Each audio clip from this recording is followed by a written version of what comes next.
Hey guys, welcome back to the channel. मैं हूं आपका दोस्त और होस्ट प्रिंस, और आज की ये लेक्चर हमारी पीएचपी की थर्ड लेक्चर होगी। टेक्निकली ये हमारा चैप्टर वन का पार्ट टू है। चैप्टर वन का पार्ट वन मैंने लास्ट लेक्चर में लिया था। आपको मैं इस वीडियो के नीचे एक लिंक दूंगा प्लेलिस्ट का, आप उसको फॉलो कर सकते हैं, या फिर मेरे चैनल पे भी अगर आप जाओगे तो आप यहाँ पे देख सकते हो कि ये वाला जो वीडियो है पीएचपी का लेक्चर नंबर सेकंड, ये मैंने 6 दिन पहले अपलोड किया था। मैं बीच में थोड़ा सा बीमार था, मैं वीडियोस अपलोड नहीं कर पाया था, बट अब मैं कंटिन्यू पीएचपी की प्लेलिस्ट को कंटिन्यू करने वाला हूँ रेगुलर डेज में। राइट, सो बेसिकली हमने लास्ट टाइम पीएचपी में बेसिक ऑफ पीएचपी पढ़ा था। पीएचपी लैंग्वेज क्या होता है, वेरिएबल्स क्या होते हैं, एंड उसके कुछ सिंटैक्स देखे थे। राइट, आज मैं आपको बताऊंगा प्रैक्टिकली यहाँ पे एग्जीक्यूट करा के कि हम पीएचपी के प्रोग्राम को रन कैसे कराते हैं। जैसा मैंने आप सभी को प्रॉमिस किया था कि मैं पीएचपी सब्जेक्ट के लिए थियोरेटिकली प्लस प्रैक्टिकल दोनों चीजें बताने वाला हूं। तो आज हमारा प्रैक्टिकल होने वाला पीएचपी का बहुत ही सिंपल सा टॉपिक। आज हम लोग देखेंगे पीएचपी के प्रोग्राम को हम लोग रन कैसे करेंगे।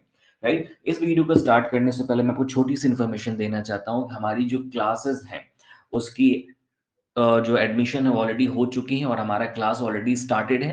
बट अगर आप अभी ज्वाइन करना चाहते हैं तो कर सकते हैं।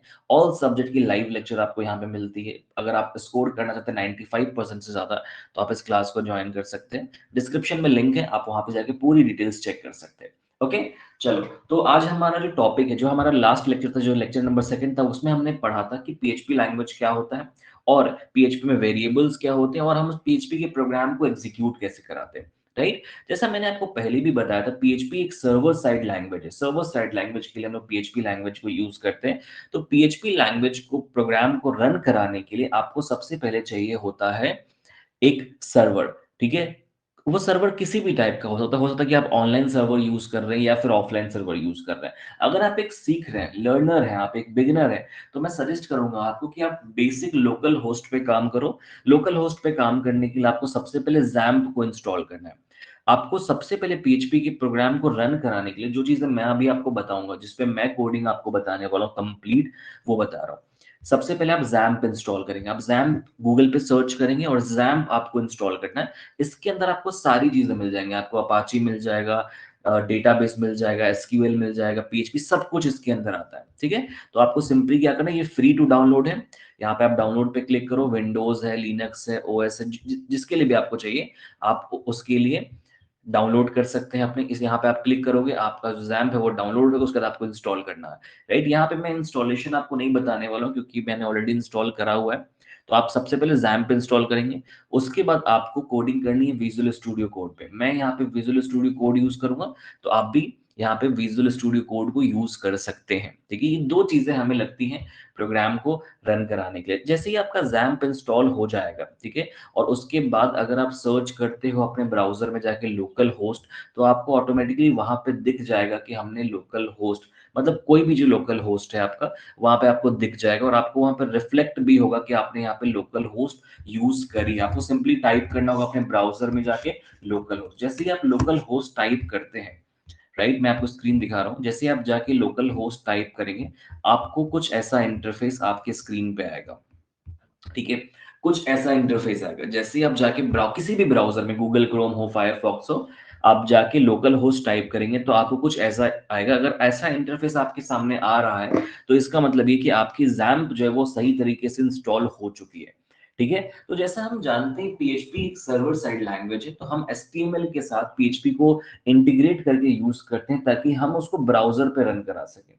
राइट, तो इसकी प्रोग्रामिंग हम स्टार्ट कैसे करते हैं और बेसिक्स कैसे लिखते हैं वो आज मैं आपको बताऊंगा। और एग्जीक्यूट करा के एक बेसिक प्रोग्राम बताऊंगा, वेरिएबल बताऊंगा, वेरिएबल हम लोग पीएचपी के अंदर कैसे लेते हैं और प्रिंट हम लोग कैसे कराते हैं। फिर हम लोग नेक्स्ट लेक्चर जब आगे बढ़ेंगे तो हम लोग एडवांस चीजें भी देखेंगे।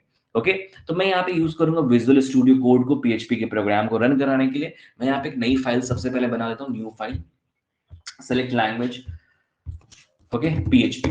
राइट, अब मैं इसको सेव करूंगा कंट्रोल प्लस एस से। अब आपको जो फाइल है वो सेव कहाँ करनी है, सबसे पहले आप जब जैम्प इंस्टॉल करते हैं तो ऑटोमेटिक एक फोल्डर क्रिएट होगा। ये स्टेप आप सभी लोग अच्छे से समझना।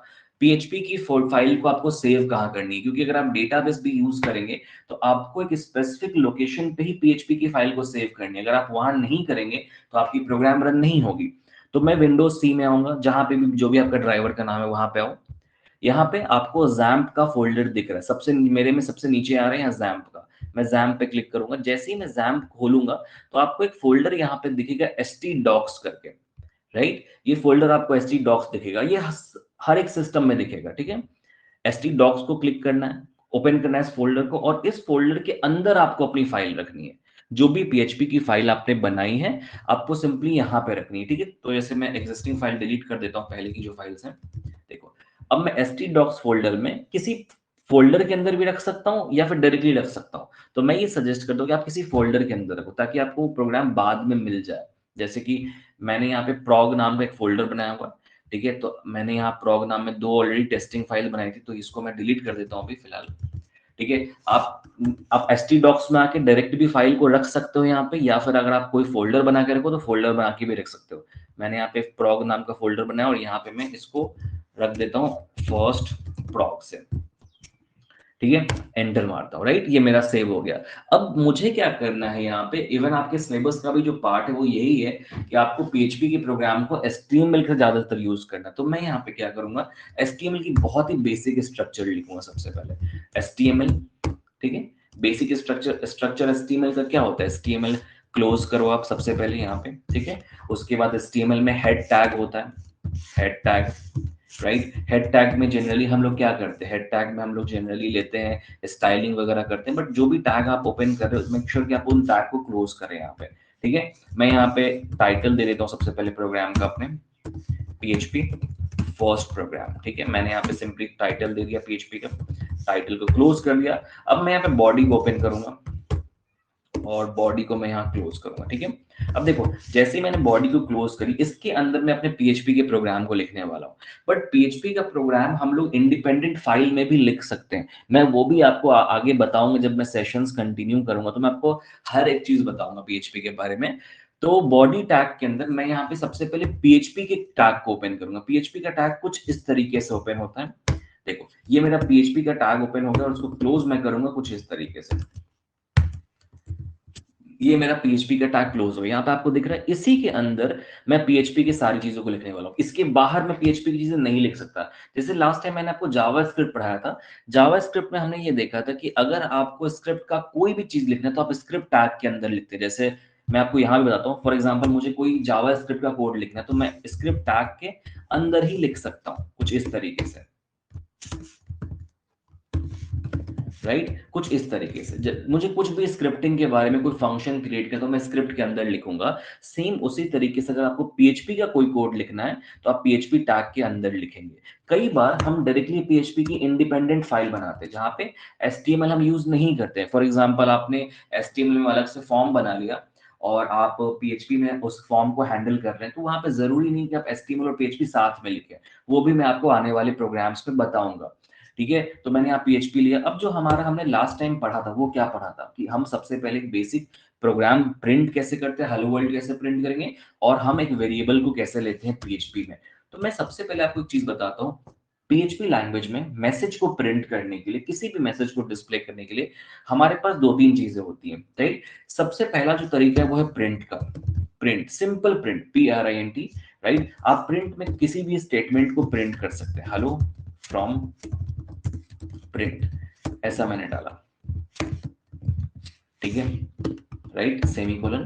तो आप सिंपली प्रिंट का यूज करके किसी भी मैसेज को डिस्प्ले करा सकते हैं। अब इस प्रोग्राम को हमें रन कैसे कराना है ये मैं आपको नेक्स्ट लेक्चर से नहीं बताऊंगा, इसलिए आप यही समझ लो, बिकॉज ये चीजें आपको आनी चाहिए, बहुत बेसिक है। पीएचपी के प्रोग्राम को हम रन कैसे कराते हैं, सिंपली हम जाएंगे अपने ब्राउजर में, हम यहाँ पे आएंगे लोकल होस्ट जहां पे हमने लिखा था, आपको लोकल होस्ट सिंपली लिखना है। यहाँ पे लोकल होस्ट, मैं डैशबोर्ड हटा देता हूँ यहाँ से, और मेरे फोल्डर का नाम मैं लिखूंगा। फोल्डर का नाम मेरे क्या था, फ्रॉग, फ्रॉग मैंने लिखा, स्लैश देना है आपको, और आपको अपने फाइल का नाम लिखा, तो मैं लिखूंगा फर्स्ट फ्रॉग डॉट पीएचपी, ठीक है। ये ध्यान से समझना, लोकल होस्ट स्लैश फोल्डर का नाम slash first program first prog dot PHP, ठीक है। यहाँ पे मैं एंटर मार दूंगा, देखो मैसेज प्रिंट होकर आया, यहाँ पे दिख रहा है आपको मैसेज हेलो फ्रॉम प्रिंट, यही, यस आई होप आपको दिख रहा होगा, यहाँ पे डिस्प्ले हो रहा है स्क्रीन पे, ठीक है, राइट। तो देखो अब सिंपली है यहाँ पे फर्स्ट प्रोग्राम आपका यहाँ पे मैंने प्रिंट कराया, ठीक है। बट पीएचपी में प्रिंट कराने के और भी तरीके, फॉर एग्जांपल अगर मैं यहाँ पे कुछ प्रिंट कराऊं तो मैं इको से भी प्रिंट करा सकता हूँ, इको राइट। अब देखो, अगर आपको किसी भी टाइप के मैसेज को प्रिंट करना है, आप पीएचपी में प्रिंट को भी यूज कर सकते हैं और इको को भी यूज कर सकते हैं। फॉर एग्जांपल मुझे इको में मैं डबल कोट्स यूज करूंगा यहाँ पे, hello from print, sorry echo, right. अब देखो, इसको मैं रन कराऊंगा तो ये भी हमारा स्टेटमेंट प्रिंट हो जाएगा। मैं रिफ्रेश करूंगा, देखो हेलो फ्रॉम इको प्रिंट हो गया। मैंने लाइन ब्रेक नहीं किया था, तो मुझे यहाँ पे लाइन ब्रेक करना चाहिए, तो मैं क्या करूंगा, यहाँ पे लाइन को ब्रेक कर दूंगा। लाइन ब्रेक करने के लिए सिंपली मैं यहाँ पे बी टैग का यूज करूंगा, ब्रेक टैग बोलते हैं हम लोग उसको। ब्रेक टैग का मैंने यहाँ पे यूज कर लिया। अब मैं इस प्रोग्राम को वापस रिफ्रेश करूंगा अगर, ओके, कहाँ पे क्या टैग हमारी गलत हो गई यहीं पे, ठीक है। I think, sorry sorry, B नहीं, B R tag, sorry. Okay, अब वापस रिफ्रेश कराऊंगा मैं इसको, नहीं कुछ नहीं हुआ, सेव किया हमने। ओके, ब्रेक, एक बार हमें ये भी चेक करना होगा कि ब्रेक टैग हमारा जो है वो इको के साथ काम कर रहा है कि नहीं कर रहा। सो अगर हमें ऐसा लग रहा है कि हो सकता है कि हमारा जो ब्रेक टैग है, बी आर टैग जो है, वो हो सकता है कि इको के साथ हमारा काम नहीं करे, इट इज क्वाइट पॉसिबल कि इको के साथ काम नहीं करे, तो आपको क्या करना, सिंपली यहाँ पे प्रिंट स्टेटमेंट का यूज करना। अगर बी आर टैग इको के साथ काम नहीं करेगा तो हम यहाँ पे क्या करेंगे, बी आर प्रिंट में चेक करेंगे बी आर टैग को लिख के। ठीक है, मैंने प्रिंट में चेक करा, अब मैं वापस इसको रिफ्रेश कराऊंगा। ठीक है, परफेक्टली काम कर रहा है। ठीक है, ऐसा होता है कई बार कि जैसे इको फंक्शन है या प्रिंट है, तो उसमें अलग अलग चीजें सपोर्टिंग होती, तो इट्स ओके, राइट। आपको, आप जब भी आप ब्रेक टैग को यूज करेंगे तो ध्यान रखें कि आप प्रिंट के साथ उसको यूज करें। ठीक है, तो इको से प्रिंट कराना हमने ये सीख लिया, राइट। अब इसके अलावा हमारे पास एक और ऑप्शन होते हैं प्रिंट कराने के, जिसको हम लोग बोलते हैं प्रिंट एफ। ठीक है, आप प्रिंट एफ से भी चीजों को, जैसे आपके सी लैंग्वेज में था ना प्रिंट एफ, आप प्रिंट एफ से भी पीएचपी में रन करा सकते हैं, प्रिंट करा सकते हैं। मैं यहाँ पे लिखूंगा हेलो फ्रॉम प्रिंट एफ, तो मैं प्रिंट एफ का यूज करके भी अपने मैसेज को प्रिंट कर सकता हूँ स्क्रीन पे। देखो हेलो फ्रॉम प्रिंट एफ आ गया। अब मुझे यहाँ लाइन ब्रेक करना है, जाहिर सी बात है, तो मैं यहाँ पे लाइन ब्रेक कर लेता हूँ, स्टेटमेंट यूज करता हूँ मैं लाइन ब्रेक का। देखो, ठीक है, तो हमने अभी देखा कि आपके पास तीन पॉसिबिलिटीज हैं, प्रिंट है, इको है, प्रिंट एफ है, मतलब तीन डिफरेंट तरीके से आप अपने प्रोग्राम, पीएचपी के प्रोग्राम में कोई भी चीज को प्रिंट कर सकते हैं। प्रिंट यूज करो, इको यूज करो, या फिर प्रिंट एफ यूज करो। ठीक है, तो आई होप आपकी प्रिंटिंग वाली चीजें क्लियर हो गई होंगी। अब दूसरा पार्ट हमने लास्ट लेक्चर में ये देखा था कि हम वेरिएबल्स को कैसे लेते हैं पीएचपी लैंग्वेज में। देखो, इस पूरे प्लेलिस्ट में मैं आपको कैसे पढ़ाऊंगा, पहले थ्योरी फिर प्रैक्टिकल, थ्योरी प्लस प्रैक्टिकल। तो जो लास्ट लेक्चर में हमने थ्योरी देखी है, मैं उसी की प्रैक्टिकल अभी आपको बता रहा हूँ। अगर आपने पहले की वीडियोस नहीं देखी, वो जाके पहले सबसे पहले देखो, और मैं नोट्स व्हाट्सएप ग्रुप पे भेजने वाला हूँ, तो आप सब व्हाट्सएप ग्रुप जरूर जरूर ज्वाइन करना, डिस्क्रिप्शन में लिंक है। ओके, तो अगर आपको पीएचपी में किसी भी टाइप की वेरिएबल को लेना है, सबसे पहले आपको ये ध्यान रखना है कि पीएचपी में डेटा टाइप नहीं होता। जैसे आप जावा में ऐसे लिखते थे ना, integer a is equals to 10, ये पीएचपी में हम नहीं लिखते। पीएचपी एक डायनेमिक टाइप लैंग्वेज है, मतलब क्या कि सिस्टम खुद ब खुद समझ जाता है कि आप किस टाइप का वेरिएबल यूज कर रहे हैं, बेस्ड ऑन द वैल्यू, जो वैल्यू आप देंगे, राइट। तो यहाँ पे आपको डेटा टाइप देने की जरूरत नहीं पड़ती। बट एक बहुत इंपॉर्टेंट चीज है पीएचपी में, अगर आप पीएचपी में किसी भी टाइप के वेरिएबल को ले रहे हैं, तो आपको डॉलर साइन लगाना पड़ेगा। क्या लगाना पड़ेगा? Dollar sign. ये मत भूलना, एग्जाम में बहुत बच्चे इसमें गलती करते हैं, डॉलर साइन नहीं लगाते, उनसे उनका पूरा आंसर गलत हो जाएगा। आपको यहाँ पे डॉलर साइन लगाना है, और देन आपको अपने वेरिएबल का नाम लिखना है। फॉर एग्जांपल मैंने लिखा है यहाँ माई वैर, ये मेरे वेरिएबल का नाम है। आप कुछ भी ले सकते हैं वेरिएबल का नाम, और मैंने लिखा 10, तो मैं यहाँ पे 10 भी ले सकता हूँ वेरिएबल, और मैं यहाँ पे नेम लिया, और मैं यहाँ पे स्ट्रिंग वेरिएबल भी ले सकता हूँ। किसी भी टाइप का वेरिएबल मैं यहाँ पे चूज कर सकता हूँ। इट्स जस्ट कि मुझे अपने वेरिएबल को डॉलर लगाना है और वेरिएबल का नाम देना है, उसके सामने मुझे इसकी वैल्यू देनी है। जिस भी टाइप का वेरिएबल आप चाहें, उस टाइप का वैल्यू यहाँ पे ले सकते हो, और इस पे किसी भी टाइप के ऑपरेशन को परफॉर्म कर सकते हैं। जब हम नेक्स्ट लेक्चर पढ़ेंगे तो मैं आपको ऑपरेशन बताऊंगा, बट अभी मैं इस वेरिएबल को सिंपली प्रिंट करना बताता हूँ। अगर आपको इस वेरिएबल की वैल्यू को प्रिंट करना, आप इको यूज कर सकते हैं, इको डॉलर माई वैर। सपोज करो मैंने इसे यूज किया, सिंपली इको डॉलर नेम। ठीक है, तो दोनों चीजें मेरी प्रिंट हो जाएंगी यहाँ पे, राइट। अब मुझे इसमें ब्रेक लगाना, तो मैं यहाँ पे प्रिंट का यूज कर लेता हूँ, print double quotes B attack. ठीक है, तो अगर मैं इस प्रोग्राम को रन कराऊंगा तो आप देखो क्या प्रिंट होगा, echo unexpected token echo. Okay, यहाँ पे इको में हमारे पास कुछ तो एरर आया लाइन नंबर 12 में, ठीक है। यहाँ पे क्या एरर आया है, लाइन नंबर 12 में एरर आया, राइट। ओके सॉरी, क्यों एरर है, क्योंकि प्रिंट स्टेटमेंट का हमने सेमीकोलन नहीं लगाया था। इट्स ओके, ठीक है। सेमीकोलन अब हमने लगा दिया। अब हम वापस से रिफ्रेश करेंगे इसको। देखो यहाँ पे सिंपली हमारे पास मैसेज प्रिंट होकर आया है 10 और प्रिंट्स, राइट। किसी भी वेरिएबल को आप इस तरीके से प्रिंट कर सकते हैं। अब जैसा मैंने आपको पहले बताया कि प्रिंट करने के 3 तरीके, प्रिंट एफ भी है। अगर आप चाहें तो प्रिंट एफ का भी इस्तेमाल कर सकते हैं। कैसे, कुछ इस तरीके से, प्रिंट एफ। प्रिंट एफ जब भी आप यूज करेंगे तो आपको यहाँ पे एक स्पेसिफायर देना पड़ेगा, राइट। फॉर्मेट स्पेसिफायर, जैसे आप सी में देते थे, जैसे कुछ इस तरीके से मैं दूंगा यहाँ value of a is equals two comma मेरे वेरिएबल का नाम। अब जब भी वेरिएबल को आप पास करेंगे, ऑलवेज रिमेंबर, वेरिएबल डिक्लेयर करने के टाइम, वेरिएबल कॉल करने के टाइम, हर जगह पे आपको पीएचपी में यहाँ पे डॉलर साइन को यूज करना ही करना। तो मैं वाई वैर यूज करूंगा, ठीक है, सेमीकोलन। अब देखो अभी भी एक प्रॉब्लम है इसमें कि मैंने यहाँ पे फॉर्मेट स्पेसिफायर नहीं लिया, बट प्रिंट एफ में आपको फॉर्मेट स्पेसिफायर लेना पड़ेगा। देखो यहाँ पे प्रिंट हुआ क्या, नहीं हुआ। Value of a is equals to कुछ नहीं है, ब्लैंक आया। क्यों ब्लैंक आया, क्योंकि मैंने यहाँ पे फॉर्मेट को डिफाइन नहीं किया जो आप सी लैंग्वेज में करते थे। तो फॉर्मेट कैसा होता है, %d%s। तो मैं यहाँ लिखता हूँ %d, ठीक है। मैं जैसे ही यहाँ %d लिखूंगा, अब मैं वापस इसको अगर रिफ्रेश कराता हूं, देखो तो value of a is equals to 10 आ गया। आई होप आपको डिस्प्ले दिख रहा होगा। मैं इसको थोड़ा जूम इन कर दिया। देखो value of a is equals to 10, ठीक है। कुछ इस तरीके से यहाँ पे मेरी वैल्यूज आ गई। ये मेरा कोड है यहाँ पे, राइट। इस तरीके से आप वेरिएबल को लेते हैं और वेरिएबल को प्रिंट करते हैं। तब आप वेरिएबल में किसी भी टाइप के ऑपरेशन को परफॉर्म कर सकते हैं, राइट। चाहे हम जब नेक्स्ट लेक्चर पढ़ेंगे तो वहां पे हम ये देखेंगे कि ऑपरेटर्स को कैसे लेते हैं, या फिर हम डिसीजन मेकिंग स्टेटमेंट कैसे करते हैं, फिल्स जो होता है वो सब हम लोग डिटेल में देखने वाले हैं। बट आज के इस लेक्चर में मैंने बस आपको यही बताया कि किस तरीके से आप पीएचपी में वेरिएबल को डिक्लेयर करते हैं, वेरिएबल को प्रिंट कराते हैं, और प्रिंट करने के क्या क्या डिफरेंट वेज होते हैं, राइट। तो अगर आपको इस पूरे प्लेलिस्ट की नोट्स चाहिए, जो भी थ्योरेटिकल नोट्स है, प्रैक्टिकल नोट्स कुछ नहीं होता पीएचपी में, बिकॉज पीएचपी एक प्रोग्रामिंग लैंग्वेज है। यहाँ पे नोट्स नहीं होगा कुछ भी। अगर कुछ इंपॉर्टेंट प्रोग्राम्स होंगे तो वो भी मैं व्हाट्सएप ग्रुप पे डालते रहूंगा।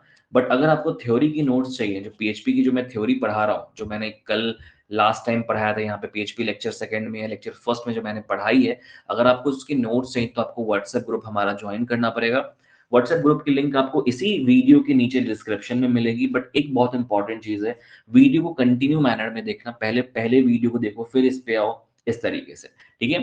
तो आज के लेक्चर के लिए इतना ही, इतनी चीजें हमें आज इस लेक्चर में कवर करनी थी। हम लोग मिलेंगे अपने नेक्स्ट सेशन में, नेक्स्ट लेक्चर में, और आगे की चीजों को कंटिन्यू करेंगे, ओके।